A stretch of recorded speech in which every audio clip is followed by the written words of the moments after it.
President Obama has spent many days now consulting with Congress and talking with leaders around the world about the situation in Syria. And last night, the President asked all of us on his national security team to consult with the leaders of Congress as well, including the leadership of the Congressional National Security Committees. And he asked us to consult about what we know regarding the horrific chemical weapons attack in the Damascus suburbs last week.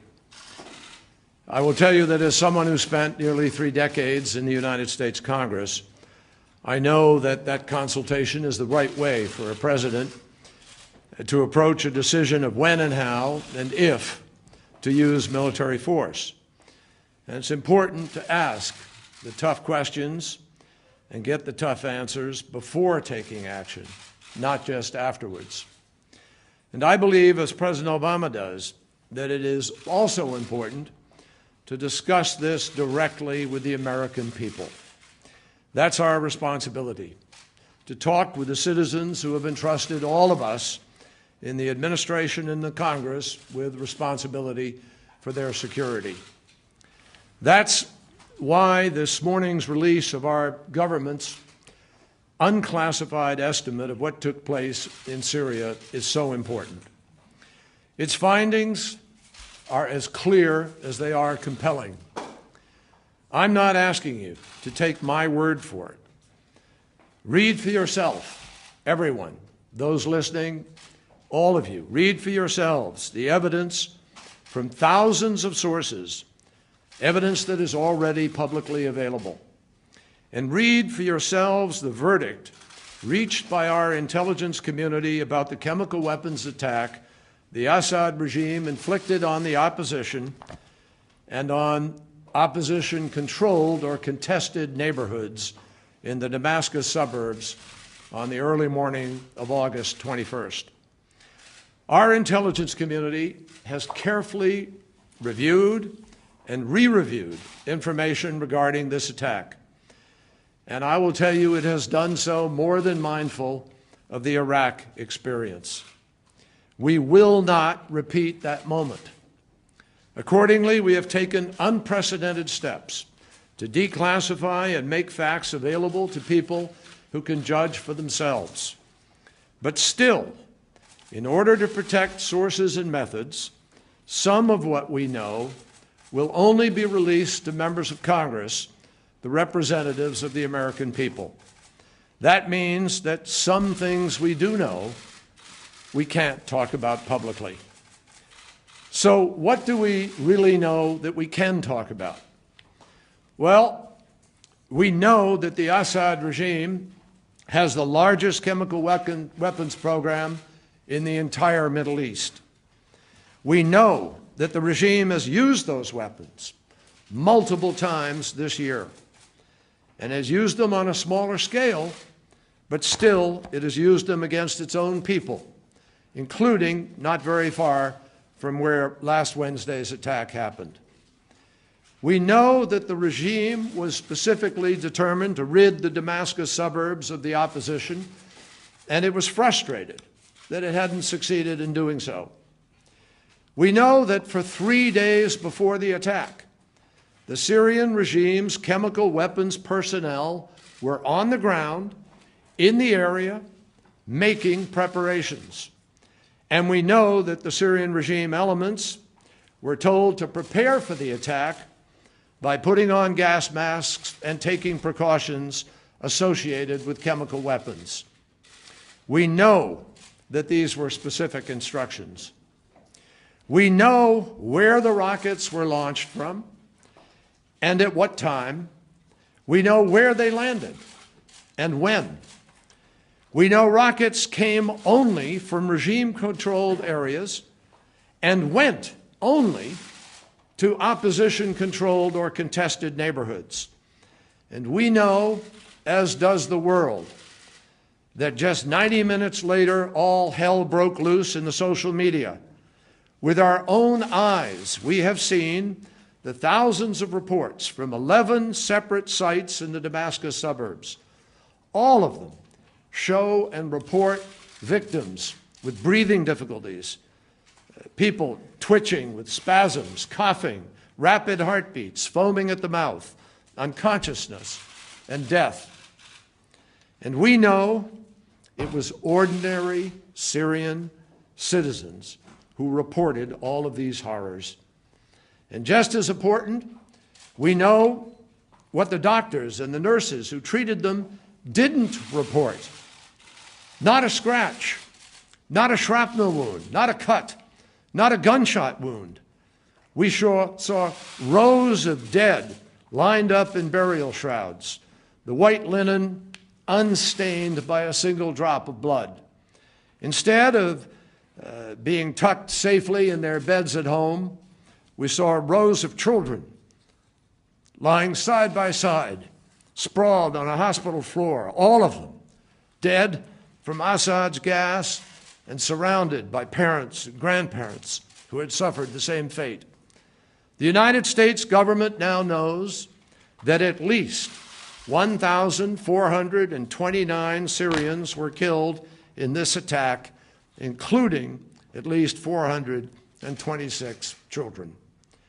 Even the first responders, the doctors, nurses, and medics who tried to save them, they became victims themselves. We saw them gasping for air, terrified that their own lives were in danger. This is the indiscriminate, inconceivable horror of chemical weapons. This is what Assad did to his own people. We also know many disturbing details about the aftermath. We know that a senior regime official who knew about the attack confirmed that chemical weapons were used by the regime, reviewed the impact, and actually was afraid that they would be discovered. We know this. And we know what they did next. I personally called the foreign minister of Syria and I said to him, if, as you say, your nation has nothing to hide, then let the United Nations in immediately and give the inspectors the unfettered access so they have the opportunity to tell your story. Instead, for 4 days, they shelled the neighborhood in order to destroy evidence, bombarding block after block at a rate 4 times higher than they had over the previous 10 days. And when the UN inspectors finally gained access, that access, as we now know, was restricted and controlled. In all of these things that I have listed, in all of these things that we know, all of them, the American intelligence community has high confidence. High confidence. This is common sense. This is evidence. These are facts. So the primary question is really no longer, what do we know? The question is, what are we collectively, what are we in the world going to do about it? As previous storms in history have gathered, when unspeakable crimes were within our power to stop them, we have been warned against the temptations of looking the other way. History is full of leaders who have warned against inaction, indifference, and especially against silence when it mattered most.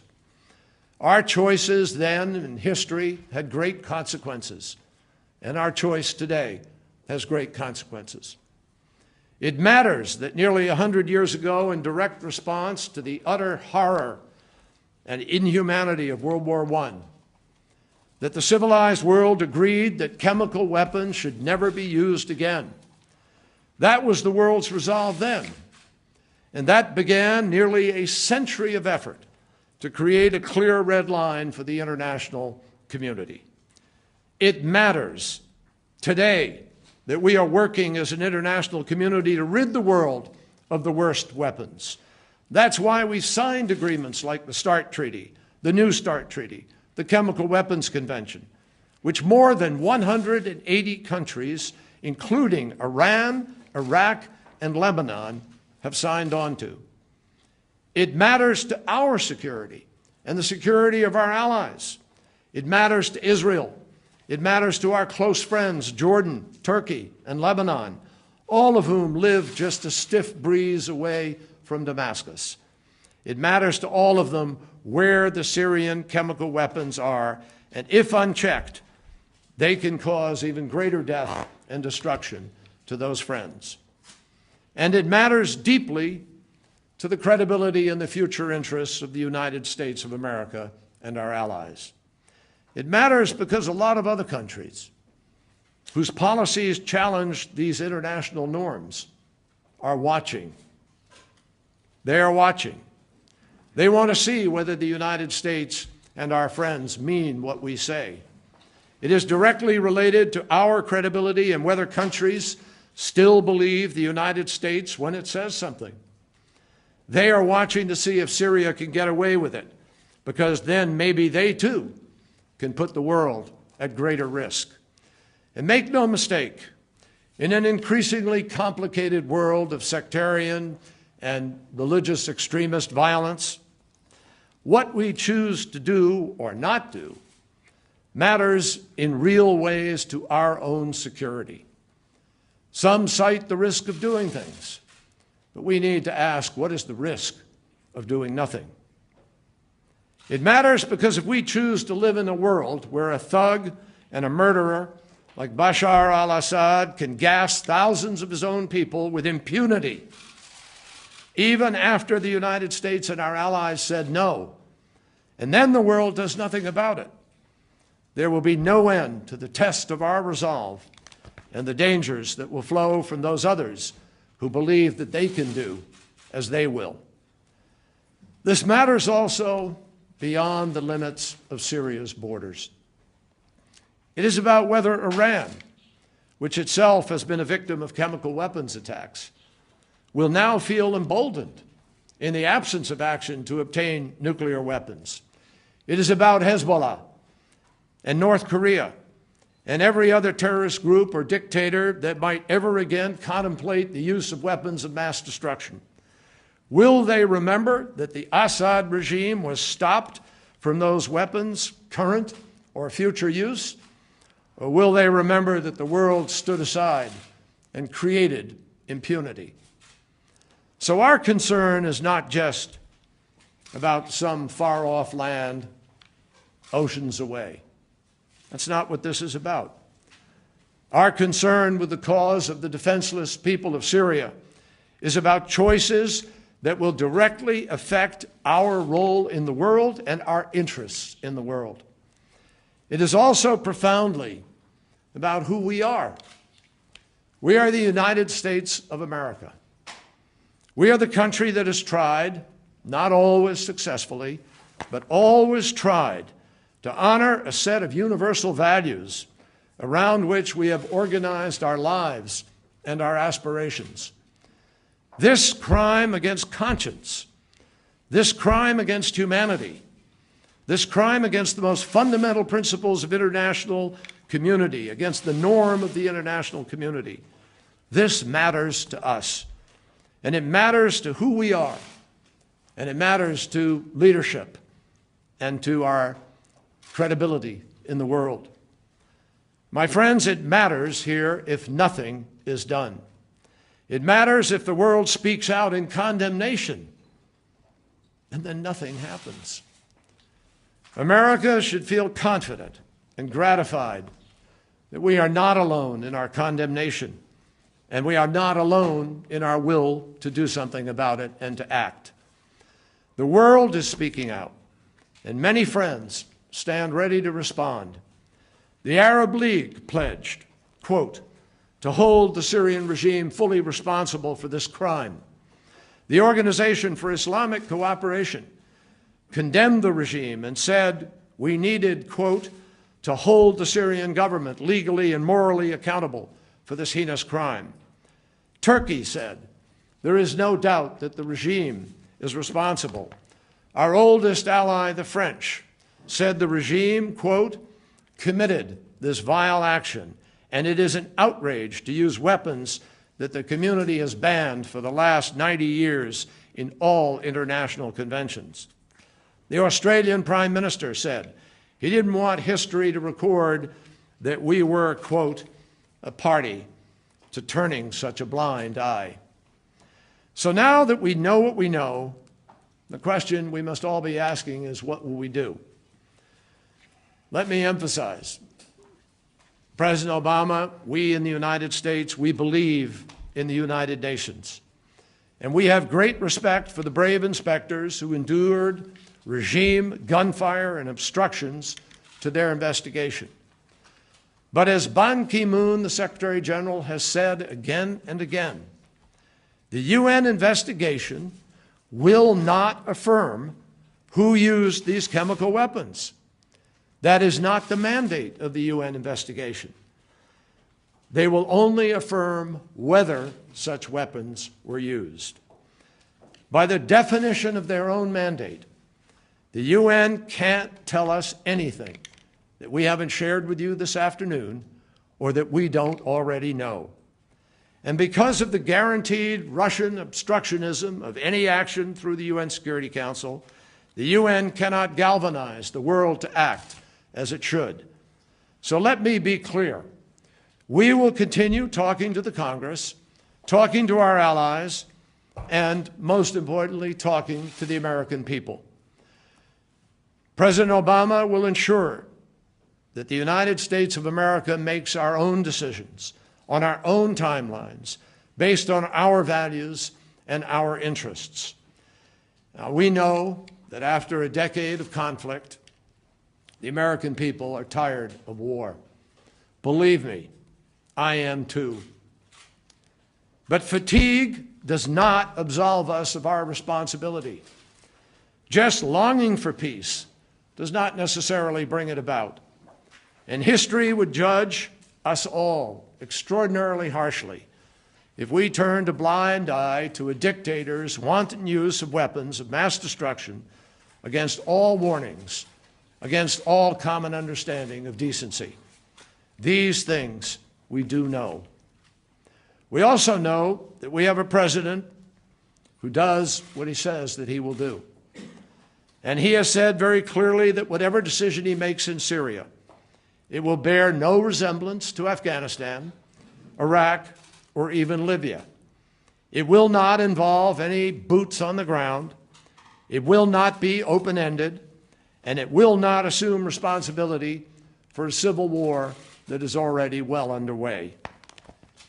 The President has been clear. Any action that he might decide to take will be limited and tailored response to ensure that a despot's brutal and flagrant use of chemical weapons is held accountable. And ultimately, we are committed. We remain committed. We believe it's the primary objective, is to have a diplomatic process that can resolve this through negotiation, because we know there is no ultimate military solution. It has to be political. It has to happen at the negotiating table. And we are deeply committed to getting there. So that is what we know. That's what the leaders of Congress now know. And that's what the American people need to know. And that is at the core of the decisions that must now be made for the security of our country and for the promise of a planet where the world's most heinous weapons must never again be used against the world's most vulnerable people. Thank you very much.